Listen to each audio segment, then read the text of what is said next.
Noël avec le chef Éric Boutin. Salut! Salut Isabelle!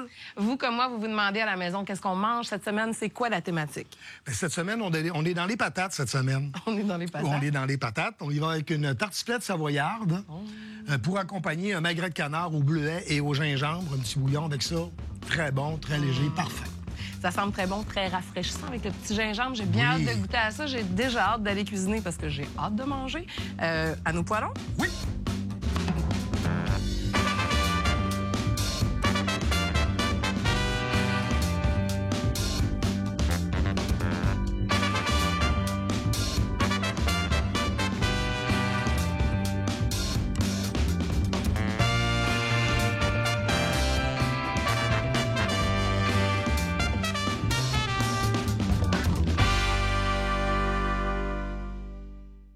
La thématique pomme de terre, Éric. Oui, on est dans les patates aujourd'hui. Encore. Encore.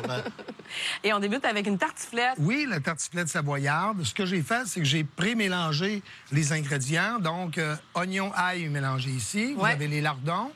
La crème que j'ai mélangée avec le vin blanc. J'ai utilisé de la crème 35 on pourrait prendre de la crème cuisson à 15 là. Allez-y pas en bas de ça parce que le vin blanc va avoir un effet dévastateur sur votre crème. Ah, il faut qu'il y ait un certain pourcentage de gras. Exactement. Okay. Si le pourcentage de gras est trop bas, automatiquement, un contact avec le vin ou avec le vinaigre va faire tourner la crème. Je sais pas que ça sera pas bon nécessairement. Oui, ça va faire casser la crème, mais c'est moins sexy. Ça va être granuleux. Ça va être granuleux. Bon. Alors, c'est bien simple. Ce qu'on fait, dans le cas présent, j'ai pris de la pomme de terre Russette. Oui. C'est une pomme de terre, ce qu'on appelle les pommes de terre farineuses. La Yukon Gold est dans le même principe. Au Québec, c'est la pomme de terre la plus utilisée, la pomme de terre farineuse. Bien, c'est une pomme de terre, justement, qui est très polyvalente parce que je crois que c'est la pomme de terre qu'on utilise d'ailleurs pour les frites.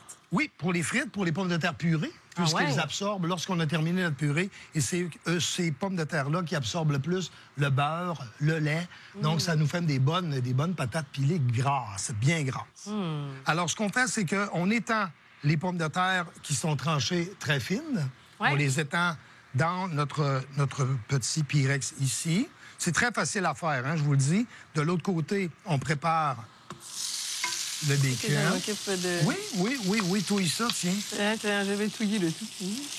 L'important, c'est que quand vous allez, suite à la réduction de votre bacon et vos oignons, il va y avoir du gras. L'important, c'est de dégraisser au fur et à mesure pour éviter que vos aliments baignent dans le gras. Oui, c'est déjà un plat qui est quand même déjà assez riche. C'est déjà un plat qui est assez costaud. Alors, ce qu'on fait... On aurait pu le faire avec d'autres pommes de terre. Il y a les petites pommes de terre, là, comme les grelots. On aurait pu faire ça avec des grelots aussi. Ah ouais? Oui. Un petit lit de petites patates. Un petit lit de petites patates tranchées très minces. Ça aurait été très beau. Voilà. Pommes de terre rouges aussi. Aurait pu faire très bien l'affaire. Je vois que tu as coupé les lardons en gros morceaux. Permettez-moi l'expression chunky. C'est ce qu'on veut. C'est vraiment ce qu'on recherche, là, de croquer dans un beau gros morceau de lardon avec le mélange d'oignon, d'ail. Ça sent tellement bon, là. Puis, c'est ce que vous pouvez faire quand vous allez au supermarché pour acheter votre bacon, chose que je fais. Au lieu d'acheter du bacon en tranches, vous allez demander à la charcuterie, ils vont vous le trancher. En fait, ce que je dis tout le temps, une tranche de bacon dans le plus épais. OK. Donc, il va mettre sa trancheuse au plus épais. Ça va vous donner à peu près une tranche, là, un bon demi-pouce. Là. OK, comme ça. Ça vous donne exactement ça comme morceau. D'accord. Donc, à ce moment-là, vous pourriez le faire aussi. Je l'ai fait dernièrement avec du calabraise, qui est un saucisson épicé. Ah oui. Donc, au lieu de le faire avec des lardons, le calabraise a très bien fait le travail. Il faut aimer épicé, là, c'est un peu violent. Mais il y a toutes sortes de dérivés. Le calabraise et par-dessus, fromage de chèvre. Mais si, disons, à la maison, on a du simple bon bacon, on peut mettre du bacon. Du simple bon bacon. Si vous avez du jambon ferait amplement l'affaire aussi. Okay. Donc, il n'y a pas, comme je le dis toujours, il n'y a pas de bonne façon, il n'y a pas de moins bonne façon. C'est toujours, on s'amuse. On jase, là, on s'amuse, là. On s'amuse en cuisine. Je pense que c'est l'important, c'est le plaisir d'aimer cuisiner, là. Oui, exactement, c'est ça. Il n'y a pas d'erreur. Non. Donc, dans le cas présent, je vais le faire gratiner avec du oca et un peu de vacherin. Encore là, on peut le faire avec un peu n'importe quoi. Le mozzarella, c'est tel que tel. Peut-être pas parce que c'est un peu doux, du cheddar fort pour le cheddar fort. Oui, le cheddar extra fort, c'est pas une bonne idée. Il va relâcher son gras, puis ça va vous donner un plat qui va être extrêmement lourd. OK. Donc, on place ça ici. Vos pommes de terre, là, un coup, quand vous allez les avoir slicées, vous les passez à l'eau pour enlever de l'amidon. Donc, vous les rincez à l'eau comme il faut. L'amidon va se rendre au fond de votre chaudron. Puis à ce moment-là, vous allez pouvoir les assécher comme il faut. Okay. Ça va empêcher simplement, ça va donner l'impression d'avoir une tartiflette un peu plus fluffy. Les morceaux ne se colleront pas entre eux autres. Ça ne vous donnera pas de masse. Okay. Vous allez sentir chaque étage de pommes de terre avec ça. Ça va être vraiment délicieux. Donc, tu mets les étages de pommes de terre. Les étages de pommes de terre. Ensuite, je vais... Ça, c'est pas mal prêt, oui, ça, c'est pas mal prêt.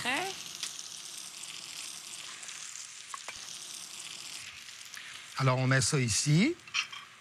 Je vais simplement remettre...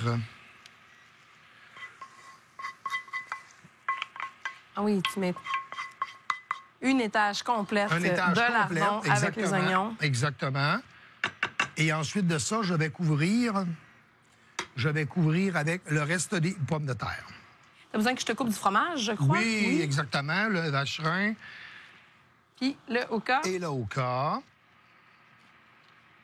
On se fait des beaux dessins. Voilà. Donc, des belles grosses tranches, là, bien épaisses, qui vont aller griller sur le top. Comme je dis, là, c'est toujours... Il y a le mozzarella est possible aussi, ceux qui n'aiment pas du tout le fromage fort. Ouais. Sauf que vous allez étirer ça, là, mais ça va être quand même... C'est quelque chose qui se fait. Il n'y a rien qui se fait pas. Mon mélange de crème et de vin blanc. Ouais. Alors, l'important dans tout ça, c'est que si vous mettez trop de liquide à l'intérieur, ça va entièrement et totalement se vider dans votre four et vous allez entièrement et totalement boucaner votre maison. Alors, Puis on veut pas non plus que les pommes de terre soient trop cuites non plus. Donc, le liquide, la quantité de liquide, c'est quand même importante. Il y a un truc à ça, c'est que c'est très simple, c'est que vous êtes supposé d'arriver un peu moins que la moitié.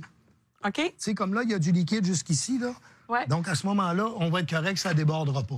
Si vous avez du liquide qui vient jusqu'à la moitié là, de votre liquide, c'est officiel que ça va. C'est déjà trop.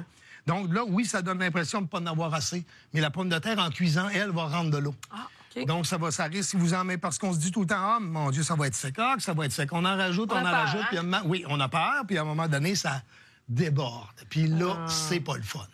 Donc, on peut faire confiance à la patate. On fait confiance à la patate, tout à fait. Ouais. On se fie dessus. On trosse la patate. On trosse la patate. Alors, après ça, on fromage le tout. Quelle sorte de fromage, habituellement, on sait que la tartiflette est un plat qui nous vient de la France. Quel fromage on utilise dans la recette originale? Je pense que c'est de la tome. Il y a la tome qui est utilisée là-dedans. Ouais. On en a au Québec. Il y a des très bons... Il y a des très bons bons fabricants de tomes ici. On parle pas du tome pour digérer, là. Non. Quoi qu'après un plat riche comme ça, peut-être. Peut-être pas non plus. Donc, il y a le reblochon aussi, je crois, qui est un fromage qui est utilisé à l'occasion. Donc, ce fromage-là, c'est... Du vacherin. Du vacherin. Donc, il y a plusieurs styles de fromage qu'on a ici au Québec. Est-ce qu'on pourrait utiliser, comme par exemple, un petit restant de fromage à raclette qu'on aurait dans le frigidaire? Oui, puis on pourrait aussi utiliser du fromage bleu. Ah oui? On pourrait utiliser on pourrait utiliser un bleu danois ou un bleu d'Auvergne. Un bleu d'Auvergne, ça ferait un goût vraiment un peu plus prononcé, là. Si on aime le bleu, bien sûr, oui. Votre troisième voisin va vous dire que c'est assez prononcé. C'est assez mis de bleu. Je pense que c'est assez mis de bleu. Là, c'est correct, là, on va se plaquer sur le bleu. Après ça, on sale et on poivre. Oh, hey, attends un peu. Oh. Grain de poivre, grain de sel, grain de poivre. Oh, le grain de sel. Moi, je remettrais un peu de poivre au bacon. C'est une excellente idée, des épices du Garé, parce qu'on adore cette épice-là. Petit coup de cœur. Okay. Le petit goût de bacon, je pense que ça se marie bien. T'étais d'accord? Oui, vraiment. Sinon, il était trop tard. Sinon, il est un petit peu trop tard. Je vais mettre juste un tout petit peu de sel. On a déjà le sel quand même du lardon. Il y a déjà du sel. La pomme de terre, par contre, demande énormément de sel à la cuisson. Oui. Donc, je vais lui en donner juste assez pour m'assurer qu'il y en ait assez après, après sa cuisson, parce que c'est quand on le rajoute après, généralement, avec la croûte de fromage, le sel ne s'incorporera pas avec votre recette.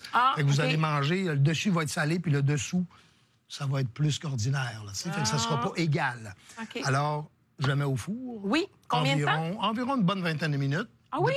Dépendamment du four. OK. Donc, les fours à convection, entre 20 et 25 minutes. Un four traditionnel, peut-être qu'on se rend autour de 40, 45 minutes, pour être certain. En fait, ce qui est très simple, c'est la pointe du couteau. Donc, quand quand ça commence à sentir, vous allez mettre votre couteau dedans. Si le couteau descend jusqu'au fond, s'il n'y a pas de résistance, on est prêt. Sinon, on l'attend. Si jamais vous trouvez que votre fromage commence à être un peu, encore, ça dépend de la sorte du fromage utilisé, plus il est gras, plus il va griller vite. Donc, dans le cas que vous avez un cheddar moyennement fort. Il va griller vite. Il va griller vite. À ce moment-là, c'est pas compliqué. Vous mettez un papier d'aluminium pour dessus, terminer la cuisson. Terminer la cuisson. Si vous commencez avec votre papier d'aluminium, votre fromage va coller. Donc, vous le partez on attend qu'il grille. Vous attendez qu'il grille. Après ça, vous mettez votre papier d'aluminium. Fait après ça, quand vous allez l'enlever, c'est pas tout le chapeau qui va partir. Non, OK, je comprends. Et puis, on met ça une vingtaine de minutes à combien au four? 425. 425. On va y laisser le temps tranquillement. Alors.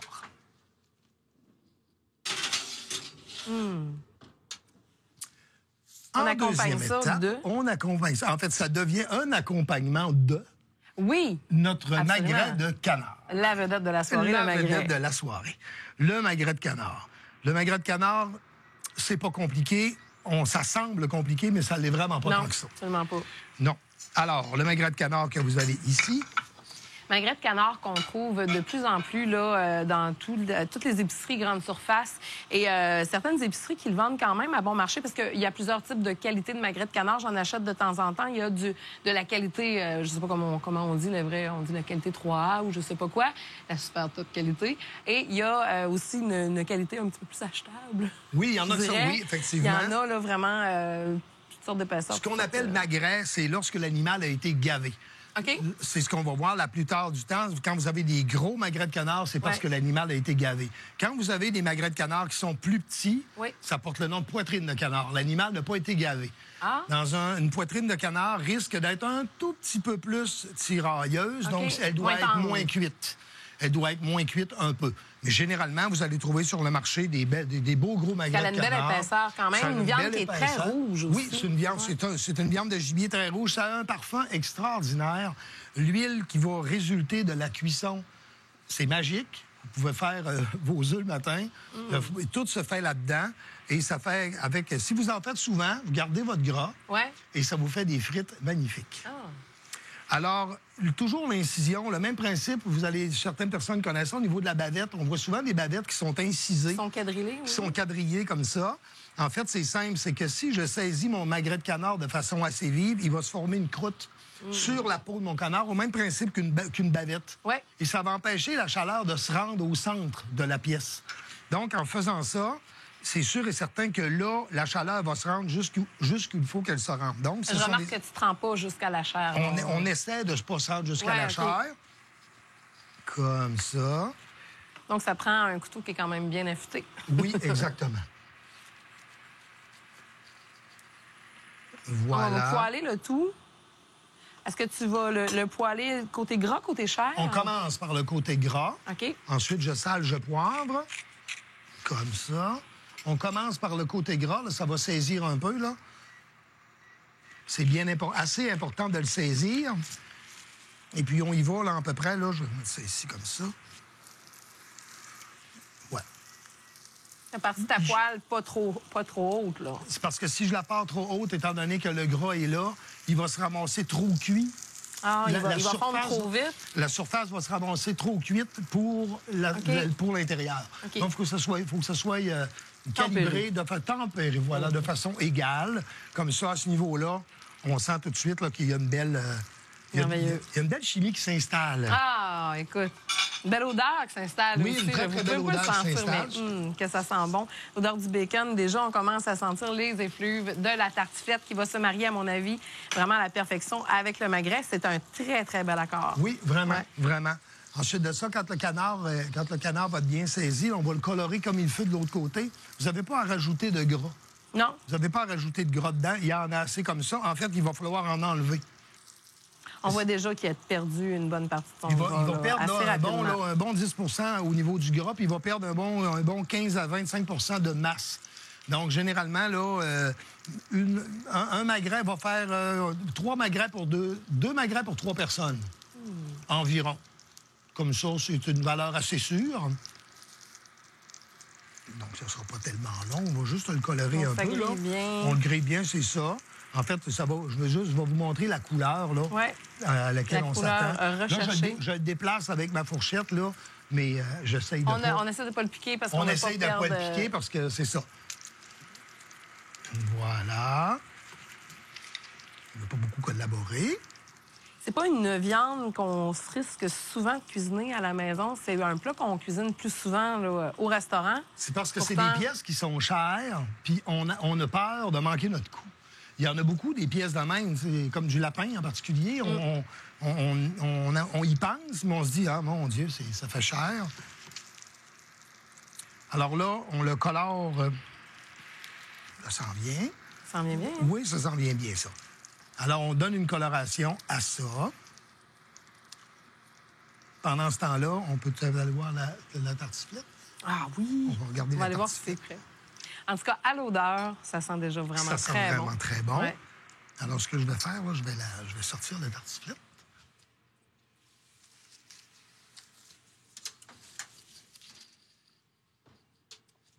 C'est vraiment une viande qui a une chair très rouge. Et est-ce qu'on va la servir rosée? Est-ce qu'elle va rester un peu saignante comme ça? Oui, au goût? Effectivement. On la sert rosée.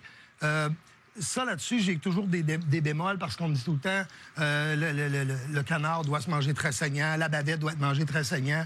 Je pense qu'une personne qui ne mange pas de la viande saignante ou qui ne mange pas des produits saignants, si on y amène ça quasiment bleu, il n'y aura pas de fun à manger ça. Non, c'est ça. Si la personne est habituée de manger du médium, même à la limite, si quelqu'un est habitué de manger à la limite bien cuit, je pense que c'est quand même, là... Pourquoi tu souris, toi? Si la personne est habituée de le manger bien cuit, bien, à ce moment-là, on est capable de trouver un juste milieu, mais le plaisir ne sera pas là si on est habitué de manger du médium et on se ramasse avec du bleu dans l'assiette. Absolument. Moi, je veux la tartiflette, là, puis oulala. Oulala, hein? Ça chante le bonheur. On s'en peut plus. Alors, voilà, ici. Pour la tartiflette, on va prendre un couteau. Voilà. Voilà. Un couteau, ça donne bien. J'en ai un sous la main. Alors, on va servir la tartiflette avec le magret. La petite sauce aussi m'intrigue, là. Franchement, la petite sauce au bleuet, là. Oui, je vais tout de suite, regarde ce que je vais faire. Je vais tout de suite commencer ça de moins de 2 petites secondes. Voilà. On va dégraisser la poêle, bien entendu. Et on n'oublie pas de garder le gras du canard, puisqu'avec ça, on peut faire des frites. Avec une bonne quantité de gras de canard, je pense qu'on peut également faire du confit de canard. Oui, tout à fait. Voilà, comme ça, ici. On dégraisse la poêle. Pour ce qui est de la sauce ou le bouillon ou le consommé en tant que tel, c'est que dans la même poêlonne, on va utiliser les bleuets, le gingembre, on va laisser colorer légèrement, puis après ça, on va rajouter le consommé dedans. OK. Donc, toujours, on essaie de garder ça au maximum. Dans le cas présent, là, on a une plaque à induction qui n'est pas tellement collaboratrice. Donc, on a mis les bleuets frais et on va rajouter directement. Oui, directement comme ça. Un peu de consommé de bœuf qu'on trouve en canne dans les supermarchés. Oui. L'idéal pour partir une sauce, je dirais. C'est pas mal. Le consommé, le double consommé, ça va rester une valeur sûre, vraiment. Parce que c'est bien dosé au niveau du sel, il est bien dosé. Il y a le double consommé que je crois qu'on trouve moins souvent maintenant, mais le double consommé et le consommé, c'est magique. Pendant que tu commences à dresser l'assiette, moi, j'en profite pendant que tu as le dos tourné pour rajouter mon petit grain de sel. Aujourd'hui, c'est un produit que j'affectionne, que les gens connaissent, puisque c'est un produit d'ici, de l'île d'Orléans, le cassis, la liqueur de cassis Mona et Fille. Je pense que ça va être vraiment bon dans la sauce, si tu me permets.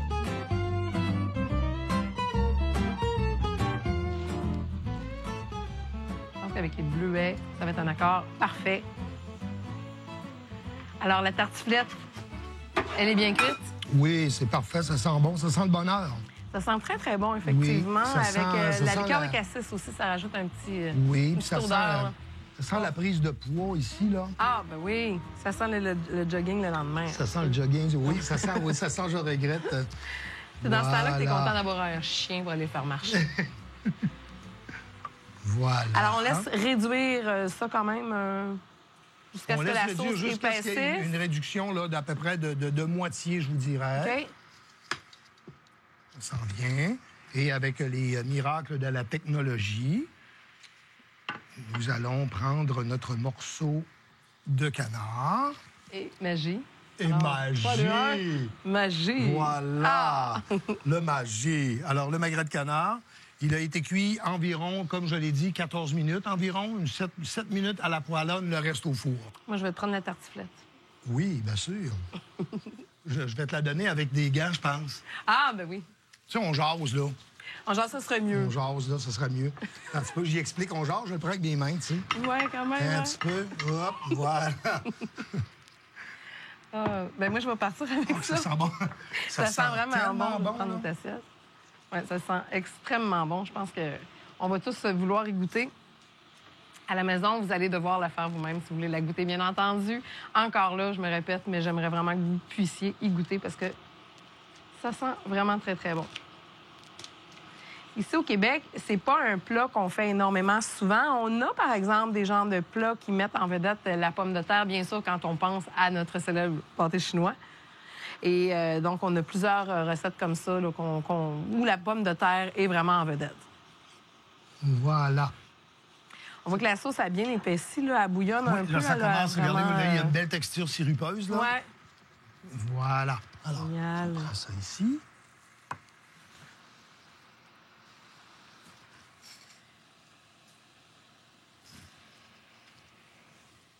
Avec le bleuet, le gingembre, ça va aller amalgamer le tout? Oui. Ça va être vraiment, le mélange entre les trois est vraiment bon. Voilà, comme ça ici. J'ai l'impression que le gingembre va rajouter un petit goût de frais. C'est en plein ça. Ouais, c'est le but. C'est beau, en tout cas. Ça a l'air vraiment bon. Oh, que ça sent bon. Voilà. La couleur du bleuet donne vraiment une belle petite couleur bleutée en plus, avec l'odeur de la liqueur de cassis qui est allée caraméliser. Tout, ça a aidé vraiment je pense, qui donne encore un... Ça m'a fait plaisir. Oui, mais...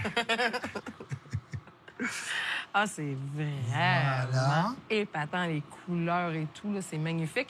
Et comme on a tranché le fromage en tranches, vraiment, ça fait un beau morceau bien rond. Là. On peut rajouter du gingembre frais dessus aussi pour lui donner pour le parfum. Lorsque ça va arriver à vos convives, ça va être parfait. Je vais te prendre l'assiette. Oui. Parce que nous aussi, on va vouloir y goûter quand même. Oui, c'est vrai. On va se faire une belle petite platée comme ça. Au niveau du prosciutto, oui. On peut décorer par-dessus ici. Tu me permets? Ah oui, tout à fait. Ah oui, donc, là, c'est magique. C'est-tu beau? Là, c'est magique. Un petit peu de...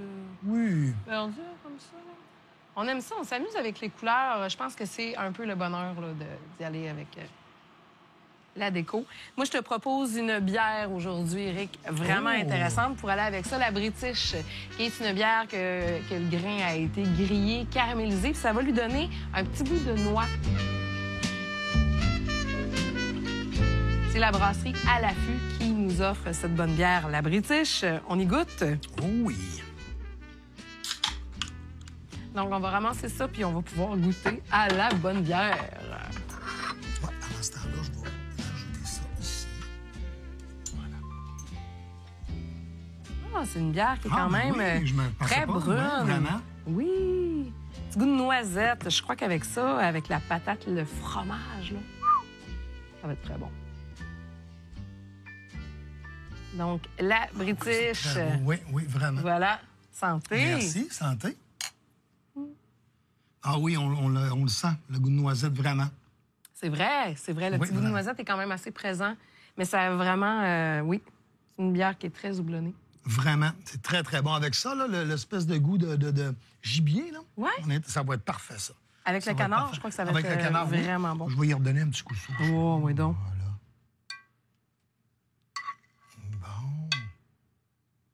Ah, ben là, c'est encore ça. un petit peu. Là, ça, c'est il manque magnifique. la petite touch, là, ici, comme ça. Prosciutto. Hein? Là, on goûte. Mais oui. C'est le temps de goûter. À la bouffe. Bon appétit. À la bouffe. On est encore dans les patates avec tout ça. Ça a l'air vraiment délicieux. Je me sers, là, tu sais, j'étais comment?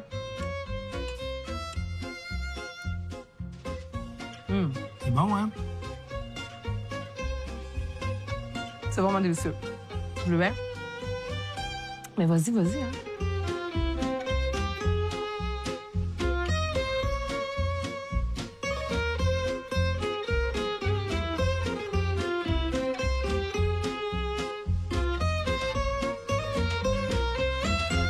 C'est très bon.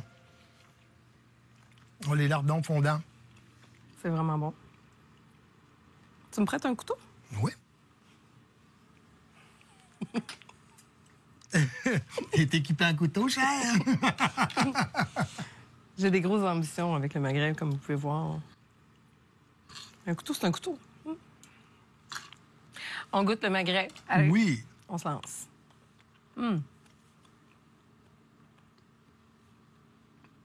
Vraiment, là, la peau qui est croustillante avec les petits bleuets qu'on comme confit.